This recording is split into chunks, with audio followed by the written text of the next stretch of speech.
BookTube. Happy Wednesday. Back here at the History Shelf. Guess what, guys? I'm about to do a tag. I haven't done a tag in forever. I've been very behind on many of my tags. But this one is going to be the Nosy, hang on, let me get the name of this again. The Nosy BookTuber Tag. Now with extra nosiness. I was tagged very recently, I think yesterday, by Steve Donahue. Thank you, Steve. I'm going to take this tag on. Let me get back to my camera. Here we go. Also, this video, I will be announcing the book review poll winner. I tallied the votes. Monday was the deadline to vote for which of the 3 books you would like for me to review on this channel. We had Breakaway Americas, The Unmanifest Future of the Jacksonian United States by Thomas Richards Jr., Johns Hopkins University Press. Then we had Whaling Captains of Color, America's First Meritocracy by Skip Finley. That's put out by the Naval Institute Press. And then finally, we have Death at the Edges of Empire, Fallen Soldiers, Cultural Memory, and the Making of an American Nation, 1863 to 1921 by Shannon Bontrager. Okay, I'm going to save that till the end of the video because this is a really short tag, guys, and you might learn a little something interesting about my bookish, my reading habits. So just hang tight, and we'll get to the winner at the end. All right, first question on the Nosy BookTuber Tag. How many books have you read this year? Well, I've checked my Goodreads account, and I am standing right now at 21. My goal was to get to 50 this year, so I'm technically 2 books behind, according to that aggregate, but 21 books. Another question too, of the books you've read, which is your favorite? So there's a mixture of nonfiction and fiction in the 21 that I've read, so I'm kind of cheating a little, and I thought I would pick a nonfiction favorite and a fiction favorite. So definitely the fiction favorite by far is The Eighth Life by Nino Haritsashvili, and I wrote a review for that, and I think I think I'm going to do a book review on this channel for that book. Massive 900 and some odd pages book spanning the 20th century in Russian Georgia or Georgian Russia. Anyway, fantastic novel. Brand new release. It's getting rave reviews, and it's a brand new release in English, I should say. It came out in German in 2014, I think. But anyway, love The Eighth Life. Nonfiction is really tough because I've read a lot of great history and journalistic current events type of not sociology, but yeah, I've read a lot of great nonfiction this year so far, but I'm just going to pick one right now, and that's going to be Yellowbird by Sarah Crane Murdoch. And I've talked about that book several times in different videos on this channel. It's fantastic. Gives you a really it goes into a mystery of a man's disappearance on a North Dakota oil site, and the woman who is a member of the Arikara, Hidatsa, and I think Mangan tribe. She goes in search for him or to find out what happened. But the book is really an exploration of not only Yellowbird's life, and her name is Lissa Yellowbird, but also just the life on the reservation in what that's like, and it was very eye-opening and revealing. Anyway, I really enjoyed Yellowbird. And then we have what is your least favorite? And it's kind of a tie between these 2 books that were, unfortunately, part of my BookTube Prize reading. I did not really care for either one of these books. The Furious Hours, which was about the lost case that Harper Lee started to research possibly for a book. The lost case of a man that was, he's probably a serial killer, and he got off, but later on at a funeral he was killed. And to me, it had the makings of a great book, but it just didn't grab me. There was too much going on with exploring the lives of the lawyers involved, and I just did not care for it. And then also Rough Magic, which also seemed like it would be a very interesting read about one woman who entered and won the wild Mongolian horse race, I think. The writing style just did not sit well with me. So that's a tie between those two for least favorite. Question 3. Do you have a favorite time and place that you like to read? I do.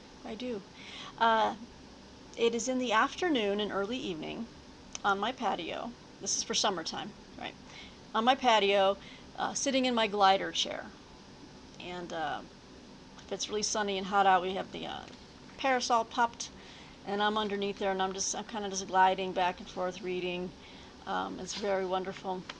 In the winter, that would be my either my lounge chair up in the library room, or my rocking recliner in my bedroom.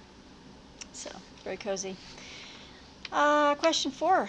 How many hours per day do you have the opportunity to read? I'd say that it averages around 2 to 3 hours per day. Question 5. Do you read only physical books, ebooks, or audiobooks, or a combination of either 3? I am almost 100% physical books. Again, I'm not on board with the ebook reading. I've tried, and I will if I have to, but it just strains my eyes a little too much. My hands cramp from holding up the heavier device. I don't know. It just does not.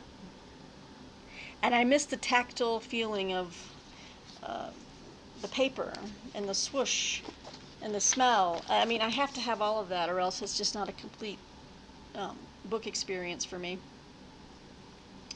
And the audiobooks, maybe if I'm driving. Yeah, I have done that, but mostly it's all physical books. So there you go. Question 6. What is your main pet peeve when trying to read? I'm looking over. I'm not your main pet peeve. You're not. I didn't know if top 5. She's in the top 5. No, I was going to say, when I was telling Martine this question earlier, she was offering herself up. I said, no, I wasn't going to say you first. My first reaction is, especially in the summer, when I want to read out on my patio, and we live in a townhome where we share a wall with a neighbor, so our patio is right smack dab next to the next door neighbor's patio. My main pet peeve is hearing either the screaming family across the way, across the greenbelt, when their kids are having a fit, like teenager fits, okay? Or just the obnoxiously loud neighbor next door who just wants to do all of her personal and professional business out on her patio at all times. While smoking like a chimney. Thank you, Martine. Yes. And then the cigarette smoke. So it's just looking forward to the day when we can sell this place, buy a home, a detached home, with our own little yard, and at least some distance from anyone who might be smoking in the near vicinity. Or talking on their phone, like as if I want to hear their business, you know. It's just rude. Okay, so question 7. What is the strangest place you have found yourself reading? Well, it's not very strange. Back when I was working at the office, and sometimes I just wanted to get away, and, you know, most times I ate lunch at my desk. But sometimes I would just, if it was a nice day on my lunch break, I would, make sure I had my book or my magazine and go and eat out, go take the car somewhere, park, and read, and eat a sandwich and just read in my car. That's really about the strangest place. Question 8. Are you a critical reader, or do you read just for enjoyment? So, a mixture of both. I'd say before I started my BookTube channel, it was all for enjoyment. Except for when I was in school. No, I was reading critically for my degree in writing papers and researching. But Long before then, it was just all for enjoyment. But now I am really, oh, great, my scan came up. Thank you. We scanned and found no viruses. Thanks for popping up on my screen. Big white light on my face. Um, yeah, so I do a lot of book reviews now, and I love it. I love writing, and I love writing about the things I've read. So I do read far more critically now than I did before, but it's still a mixture of both because, some of the lighter books that I'm reading, it's not critical. If I'm reading a Brad Thor book, for goodness sakes. Dude, why you gotta do that to me? I'm in the middle of doing something else, and you just gotta Sorry. Oh, come on. It's not just Brad Thor. It could be anything. It could be a mystery. It could be something that's really lightweight. I'm not going to read that critically, but I read a lot of history and nonfiction, and I enjoy bringing you guys my reactions and thoughts to a lot of things I'm reading, so definitely am more of a critical reader. Now we are on to the Extra-Nosy Round. Question 9. Is there some one specific thing that will immediately prompt you to stop reading a book? The dog's throwing up. The sound of Goldie irping. Yeah. And her 3-second rule. That's right. I know you guys have missed Martine. Welcome Sorry. back, Martine, everybody. Sorry. No, please don't be sorry. A sound of a dog starting to irp. I'm sure many of you who have cats and you hear that sound of the hairball and the irp, it just, It will wake you up from a coma. It will wake me up out of a deep sleep when I start to hear that. Oh, it's horrible. It's horrible sound to wake up to. Is she licking? Oh, Does she have don't. hiccups? Let's change the subject. Oh. Let's change. That's gross. So I interpreted this question actually to mean not something outside of you to make you stop reading, like the doorbell or a dog throwing up, but maybe something about the book that would prompt you to stop reading it. That's how I read it, and so I said any book that takes like a patronizing or snobby tone, just a condescension, I'll put the book down. I don't want to deal with any of that. I have no patience. And then, this is great. Question 10. Have you ever actually fallen asleep while reading? Well, yes, I have. But not like for hours or anything like that. Just, moments in time. Why are you looking? Like maybe 59.5 moments. Maybe. Okay, well, yeah, yep. Well, here, I'll give some examples. So, I have been known to, I read in bed at night, and then I will sometimes read until the point of where I'm like, okay, I am ready to sleep now. Well, sometimes I just kind of cross over that line, and then, I'll have the book, and then I'll just doze, and then you have one of those jerking things, like you feel like you're falling from a building or something. It's a horrible feeling. Where you just jerk awake. But yeah, I've nodded off reading in bed. And I'll be very honest. On a hot summer day when I'm out on the patio in my glider with that rocking motion, the gliding motion back and forth, and it's really warm. It's like wrapping you in a warm hot blanket. And Lisa isn't trying to give you cancer. And then and if Lisa, whoops. Oh well, who knows? You guys don't know who she is. Lady next door starts talking or yelling at her dog or smoking. If she's not out there, then I definitely find myself, I will doze off while I'm, gliding and just kind of it's so wonderful. So I've nodded off a few times out there. It's no big deal. Question 11. Have you ever stolen a book? You naughty thing. No, I have not. Never stolen a book. Question 12. We're almost at the end here, guys. What are your specific methods for dealing with book snobs? So send them next door to meet Lisa. Send them. Sorry. With that, yeah, I'll send my neighbor next door to them right here. Okay. I haven't really had to run into this art very often, but this is how I deal with anyone who's a snob. My method is I don't deal with them. Period. I just don't. I don't need to deal with people. I can choose who to populate my life with for the most part. Right? Yes. Thank you. you know? Okay. Question 13. Oh, well, okay, don't. Oh boy. Look at your immediate surroundings and answer. Are you in control of your books? I knew it! Damn it! Why can't I knew you were going to. Let me finish. Let me finish. Oh, you don't need to. Or are your books in control of you? Look, right now I'm on the razor's edge. I'm just gonna say that. I'm on the razor's edge. I still maintain some control, but they are beginning to overflow a bit. But I've got a massive project going. I need to buy more Tupperware bins because I've already filled 2.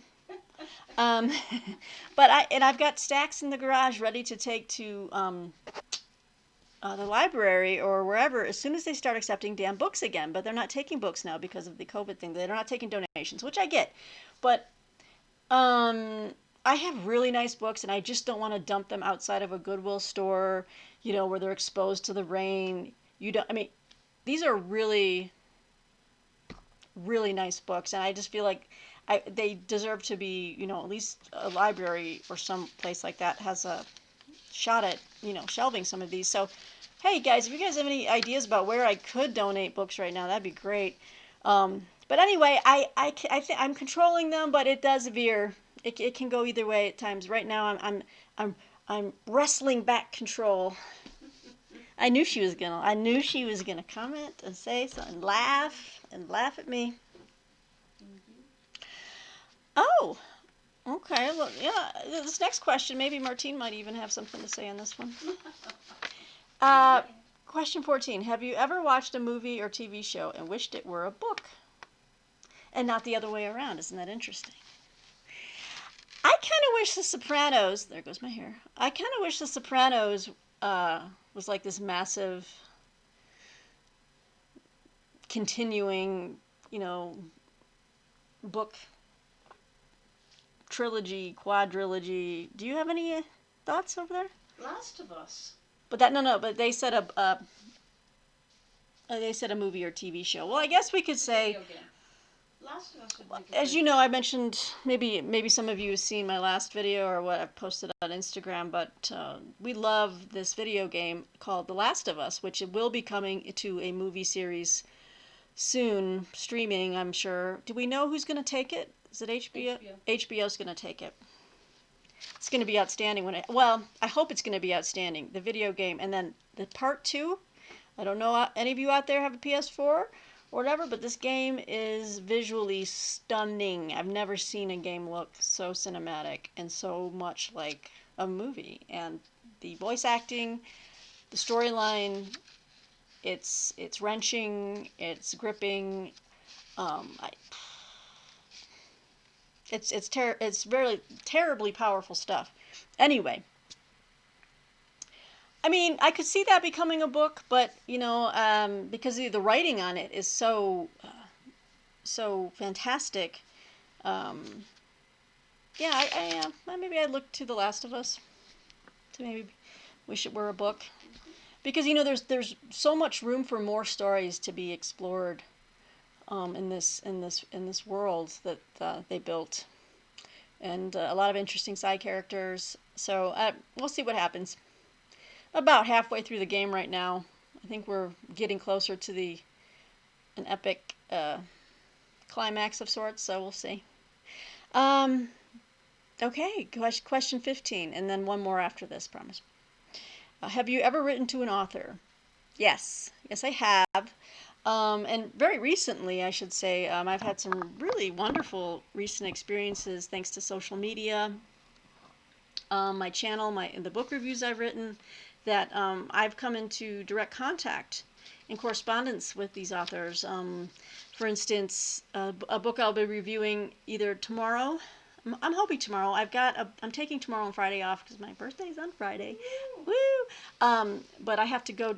I have to go run some errands to clean out my desk at work. I'm still working, but we're moving to a full-time work from home position, so I need to go into my office and clean out that area. So that's how I'm spending part of my vacation day. But I plan on making a video book review for you guys on the Black Cabinet, and I've been it's been a real treat to correspond with Jill Watts, and she has written this book. It's an amazing book, and I'll get into that more in my book review. But we've been talking, and hey, there might even be an opportunity for me to have an author interview on this channel. I can just see if she has time in her schedule. Might be bringing that your way. Also, the author of Just Another Day in Vietnam, Colonel Keith Nightingale, and he's got a brand new book coming out, which I'm slated to receive a review copy for, and I'm very excited. That's coming out next month, and it's about his work with Special Operations Forces, and focuses a lot on the attempt at the rescue of the Iran hostages. So we've emailed and contacted each other quite a bit.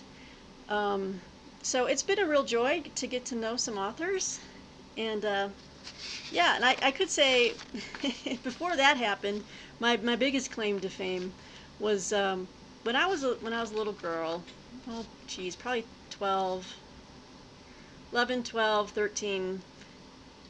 I loved Louis L'Amour. I read all of his books, had all of his paperbacks. And then that was at the time when they were making a lot of his books, like audio cassettes were the big deal. Like, now it's all Audible and stuff like that. But back then, in the 80s, they had audio cassettes. And boy, they were the highlight of my little life back then. I was distraught the day when I heard that Louis L'Amour had passed away. I remember I called up my mom, and she was at work, and I was crying. And I about gave her a heart attack. She thought like someone in the family had died, I was like, no, Louis L'Amour died. She goes, oh, honey, oh, okay, now look. You about gave me a heart attack. Oh, I just loved that guy. I loved the world he took me to with his writing. And anyway, his son, Beau, B-E-A-U, Beau L'Amour. It's a great name. He took over and has, he pretty much runs all of the publishing of Louis L'Amour books right now. Whenever you see like new stories discovered, he's heading that up. But anyway, back then, he was producing a lot of these audio stories from his novels and short stories, so that they were like full cast audio adaptations, like with like sound effects and stuff, which I love that stuff. And I wrote him like a little fan letter. And yeah, I was just so young, and he wrote me back. You guys. He had typed up a letter, it had a bunch of typos in it, but he wrote me back, and I was so chuffed. I was just. Still have the letter? I still have the letter somewhere in storage. I don't know where, but I remember him going into like how, well, thank you. I'm glad you enjoy these, and then he went into the actual. He kind of started like complaining. I'm like, you're complaining to like a 12 or 13-year-old girl. He's like, it's really hard sometimes in the studio with these people because they don't understand the budgetary. And I'm like, what are you doing? Even at a young age, I was like, oh, he's kind of full of himself a little bit. I was like, oh, you're kind of self-important. But you know what? It was sweet of him to write back a letter to me. And I saved that letter. I was like, I just got a letter from Louis L'Amour's son. The fact that I still remember this tells you that it still means something to me. So, yeah. So, while Beau L'Amour wasn't an author, he was the son of an author whom I revered, and so I'm going to include him in this answer to this question. Okay. Final question 16. What is your sorting ritual for new books? Table to floor to shelf, or more roundabout? Well, currently, since I do like to show all the books on YouTube that I get, I like to show all the books I get on YouTube. There you go. That's how you say it. They will take them out of the package. Sometimes I will set them up on either side of me on this little table here that I work at. But then I move them to the floor right next to me. I have a bookcase right here on this wall. And I guess I could show you. See, there's some books going on right here, okay, right? And then on the floor, right over here is where I'll stack them. I'm like, okay, I've got to make a video showing new arrivals or whatnot, and that's what I do. And then after I made the video, then it's like time to, this feels crooked. Okay, let's get this going here. So, and then after I make the video, then I'm like, okay, time to shelve them and to take out the old, put in the new, and all that kind of good stuff. All right, so you guys, that was the Nosy BookTuber tag. I don't know who has done this already because it seems to have been around a little while. I'm looking at who Steve has tagged. I would love to tag Karen Evans. She is a great new channel. I'm going to link her channel below. You guys should check her out. As always, John David. If you want to do it, you can. If you don't, no worries. You know, you're gonna do you, dude. So yeah, Karen Evans, I'm tagging you. It looks like some of the others I would tag have already been tagged. And if you've already done the tag, forgive me. I don't know. I've kind of fallen behind on watching all the BookTube tags. But this one looked relatively easy. I didn't need to like think really hard and hunt down things and you know, that kind of stuff. So there you have it. All right, now on to the drum roll. The book review poll winner. Ugh, if I could only speak. Let me take a sip of bubbly. So good. Out of the 3 books, the tally. This is pretty impressive, guys, I have to say. I love the differing. I'm losing the light over here on that one.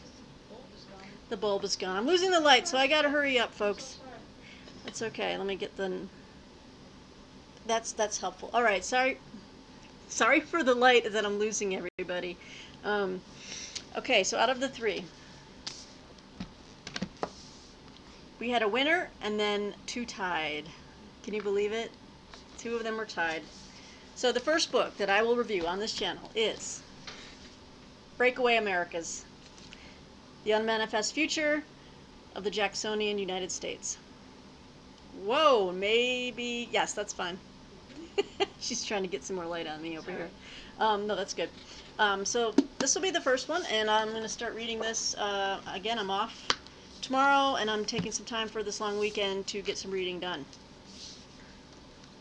The other 2, oh, and this had 11 votes. 11 votes. Tied at 7 votes apiece, Whaling Captains of Color and Death at the Edges of Empire. Now, I want everyone to know. Oh, and I should say the other thing. Yeah, I have been corresponding with this author, Shannon Bontrager. And Skip Finley. Social media, isn't it? It's just a wonderful thing. I have to tell you guys, I am really interested in all 3 of these. So, in case you weren't following me elsewhere on social media, I've already committed to reading all 3 and reviewing all 3 on this channel. So no one is a loser here. It's just about who gets on first. And we'll start with and actually this is the shortest book of the 3, so that's great. Breakaway Americas. I'll read that, come back to you soon, hopefully in the next couple weeks with a report. I will also be starting these as well very soon. I'm very excited for both of these books. So just know that everyone's a winner here, so even the books that came in second, tied, will get their due here at the History Shelf. So, okay guys, well that was a book tag and a little announcement.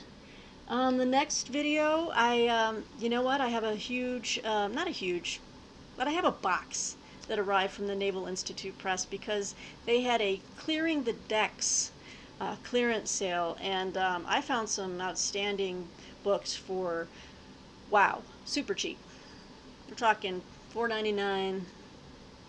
Some of them are like $7, but they're like really hard to find books that are not cheap anywhere else. So I'm going to have a Naval Institute Press book haul, but I'm also going to be doing my Black Cabinet review for you guys, hopefully tomorrow. And yeah, That's all. Hey, look, it's under 30 minutes for once, you guys. Okay, well, we're going to end there. Quit while I'm ahead. And hope you guys are having a great Wednesday, staying safe, and I will upload a video here in the next couple of days. So until then, let me know what you think of everything, nothing. Comments are always welcome. And thanks to all of your support. And thank you guys. Just love you, BookTube. Take it easy. Bye.